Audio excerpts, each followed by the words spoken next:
Yo, what's going on, everybody? Back with another reaction video. Thank you so much for joining me today. Today, I will be reacting to why you won't survive British Special Forces training. Wow, that's really a tongue twister. Please like, comment, subscribe, turn all post notifications on. Let's get right into the video.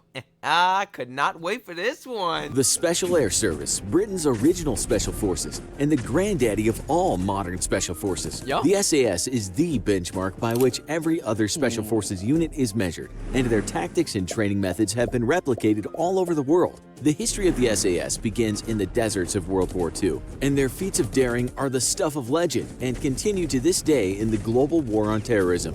One of the toughest special forces outfits in the world to enter into, the SAS requires the absolute best out of every recruit. Many apply each year to join this legendary. The SAS requires medical training, right? Because the branches, well, all branches in the U.S. don't. You know, you can specifically train into that career field if you want to choose medical, but I don't believe all the soldiers are required to learn that. Service, and many fail and are washed out of training. What about you, though? Think you've got what it takes to join the elite SAS? SAS selection takes place across several phases of selection, with Selection Phase 1, known as Endurance, taking place over 3 grueling weeks. Any dummy can be physically fit and carry a heavy pack, but Selection Phase 1 will weed out the dumb brutes and leave behind only the mentally and physically strong. For Phase 1, you'll head out to the countryside in South Wales, but don't expect a picnic, because you'll immediately be put to marching across varying routes. Initially, you'll carry a pack loaded up with the essential gear, such as a rain poncho, sleeping bag, first aid kit, and distress flares. Though you can expect that as the distance you're forced to march increases, so does the weight. You'll carry your food with you too, which consists of some bread rolls, a few Mars candy bars, and potato chips. What I'm going to do with some bread rolls, Mars candy bars, or some potato chips? What I'm going to do with that? I see a rotation pack. I'm guessing that's just for an emergency. That has to be for an emergency. Why is the food supply so low for this training? Oh yeah, you got to be mentally there. Along with a 24-hour ration pack that can only be opened in an emergency. Forced to march endlessly, low on food and sleep, this phase isn't just testing your physical fitness, but your mental fitness as well. Unlike in most other Special Forces candidate programs, here you won't have to deal with instructors screaming at you and breathing down your neck. Instead, SAS instructors purposefully leave you completely to your own devices, offering no encouragement, but no chastisement either. That's you worse. will pass or fail completely of your own volition. And you better be good at disciplining temptation too, because while you may be starving, opening up that 24-hour emergency ration pack without permission is grounds for rejection. Attention to detail is critical for an SAS soldier, so as long as you're trying to drag yourself through another day-long march on your blistered feet, you should expect instructors to occasionally quiz you about landmarks you may have just passed. The purpose is to test your alertness and see how well you can pay attention while physically miserable. Wait, I know physically pay attention, but we gotta remember this stuff too throughout this excruciating training. That's the hard part, remembering it.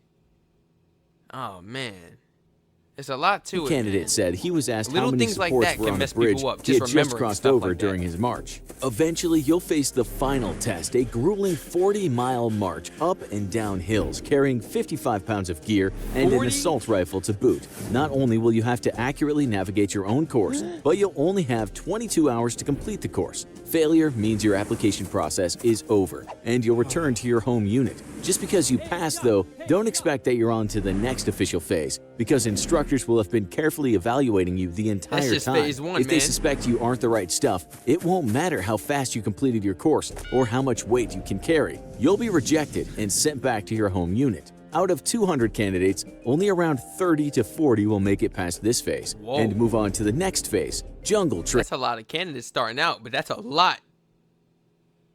That's a lot getting dropped off of the first phase. Whoa! 200 candidates start out for this training. Only 30 to 40 of them will make it.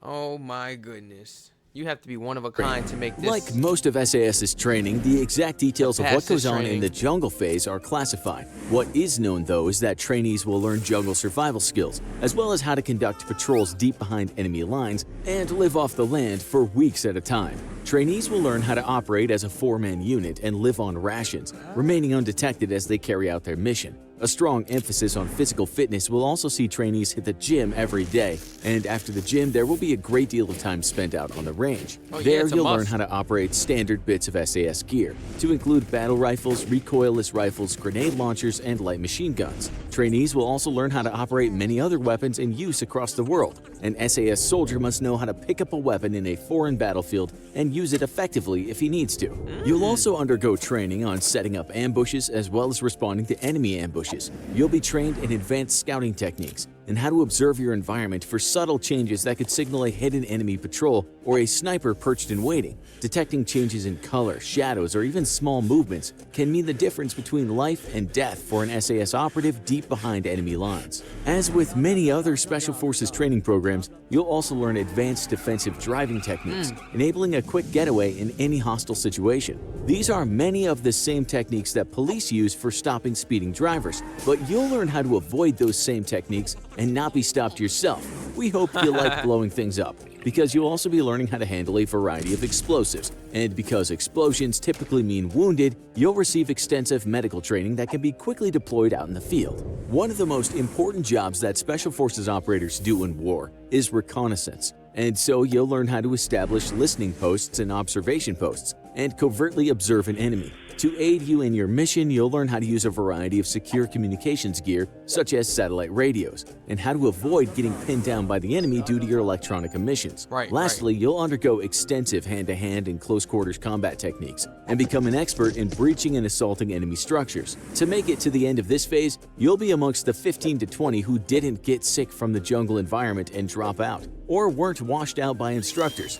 Don't start congratulating yourself yet though, because the ultimate test is coming up next. Part 1 of your final test is a 3-day escape and evasion course. You'll be given a ratty old coat, boots that may be held together with only strings, and no food or water. You'll have a short head start and must evade capture for 3 days by a hunter force equipped with dogs and modern equipment. Oh no, that sounds terrifying. That sounds like Manhunt kind of.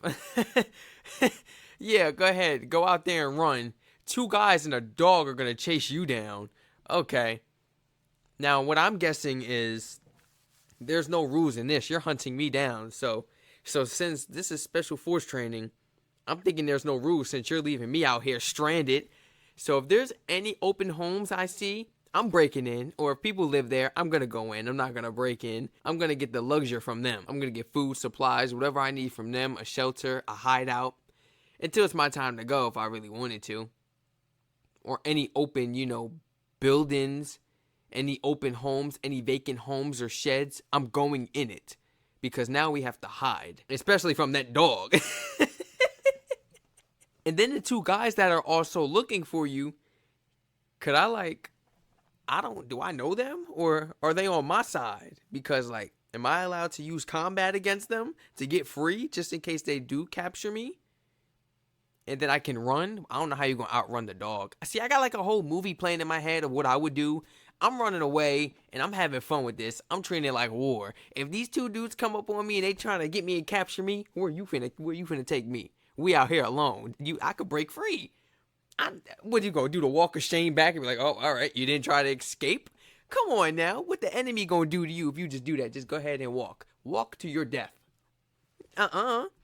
I'm getting up out of These there. 3 days you must live off the land while evading your pursuers. And though officially you're barred from entering any structures, some crafty trainees may sneak their way into a civilian property and maybe even have a local take them in. That's what I said. As That's with what I most just said. Special Forces tests, cheating is simply another creative way of accomplishing the required objective, as long as you aren't caught, that is. The second part of your final test will take place when you're captured or at the end of the 3 days. If you've managed to avoid capture, then you'll be expected to return to a designated location at the end of the 3rd day. Once there, you'll be Okay, if you manage to avoid capture. How many people manage to avoid capture? Honestly, he just pulled some type of smoke bomb out of his pocket. But both of his arms were, oh man. Like I said, physical combat. Can we do physical combat? He said if you can escape, right? I'm sorry if I gotta hurt you. I don't mean kill him. I don't mean, take someone's life. I mean, hurt him a little bit. Give him a boo-boo. Get him out of there. handcuffed, have a bag thrown over your head, and be taken to a remote location. Instructors will then attempt to break you down mentally. You'll be placed in stress positions and forced to hold them for hours at a time. You may be locked in a cage the size of a dog kennel, while instructors bash the roof of it with chains. Instructors will strip you nude in front of female instructors who will mock the size of your manhood. It's all a mental game. Whoa, whoa, whoa. You ain't mocking nothing. You ain't mocking nothing. Talk about mock the size of your manhood. Man, leave people alone. It's all a mental game, fellas. It's all a mind game. Some of y'all egos will be shattered if a female is like, oh, yeah. Listen, they can stay over there. It's all in the mind, you know? It's whatever you think. Meant to soften you up for the pending interrogation sessions. After enough humiliation and mental torture, you'll be thrown into a room with an interrogator, and your job will be to only reveal the big four to him or her: your name, rank, serial number, and date of birth. Better not say Giving nothing the interrogator any information other than that will lead to your immediate expulsion from SAS training. That's it, the end of the line for you. If you make it through this final phase, then you can feel proud of accomplishing what very few people have ever done. You'll receive the beige beret with the winged dagger insignia and officially become a member of the British Special Air Service. However, maybe celebrate modestly, because you'll be on probation until you finish your continuation training, and sadly, many soldiers are returned to their home unit during this phase. If that happens to you, you'll at least have— Why? You get through all of that training just to return back home after that? No. Worn the beret for a short time, and that's an accomplishment in and of itself. That's If depressing. you make it through training, though, you'll join the 22nd Special Air Service Regiment, which consists of 4 active squadrons, A, B, D, and G. Each squadron is made up of around 60 men, meaning there's roughly 240 active duty SAS soldiers at a time in the British military, with 2 reserve regiments, the 21st and 23rd SAS. This is in sharp contrast to the approximately 2,000 Navy SEALs the US military has, but that's due to the smaller size of the British military. Amongst each SAS squadron are 4 troops, and each troop specializes in a different area of expertise. The air troop is specialized in parachute insertions, including static line insertions and halo jumps deep behind enemy lines. The boat troop is specialized in amphibious operations, such as inserting into hostile beaches via submarines, a favorite tactic of US SEALs. Interestingly, SAS and American SEALs work so closely together that often SAS soldiers will deploy from an American submarine specially outfitted to deliver special forces under the cover of the waves. Mobility troop soldiers specialize in handling any number of vehicles. You can think of them as the getaway drivers of the SAS. Mountain troops are trained in Arctic warfare and navigating and surviving in dangerous mountainous terrain. SAS mountain troops work closely with American and French special forces in the mountain regions of Afghanistan, hunting down Taliban and Al-Qaeda fighters in deep mountain complexes. The close-knit relationship between SAS and American Special Forces means that both nations share many of the same tactics and training techniques, and an SAS soldier is always welcome aboard any American aircraft or boat. If you had joined the SAS in the early 2000s, you may have been a part of the legendary Task Force 88. So is it the same for any US soldier? Are we allowed on any UK aircraft?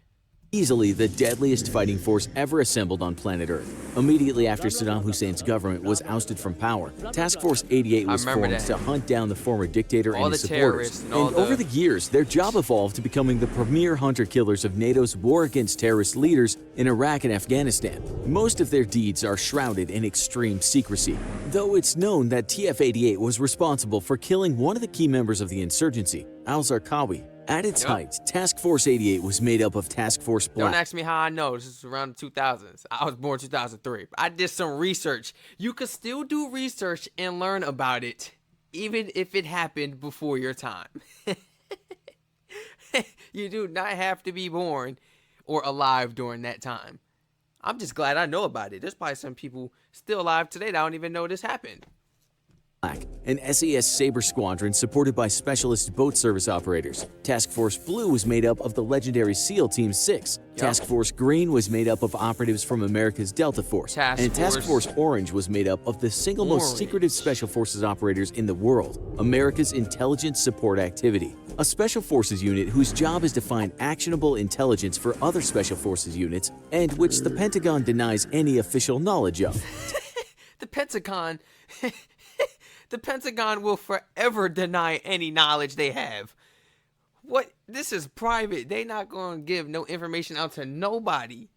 Not even a relative. Task Not Force a family member. 88 was an No. example of the close-knit relationship between the Special Air Service and its American counterparts, and that relationship continues to this day in unacknowledged conflicts all around the world. If you think you've got what it takes to make it through SAS selection after watching our video, maybe you too will be working side by side with the world's best, hunting down bad guys in jungles, deserts, and mountains all over the globe. Now that you've watched this adrenaline-packed video, maybe it's time to chill out.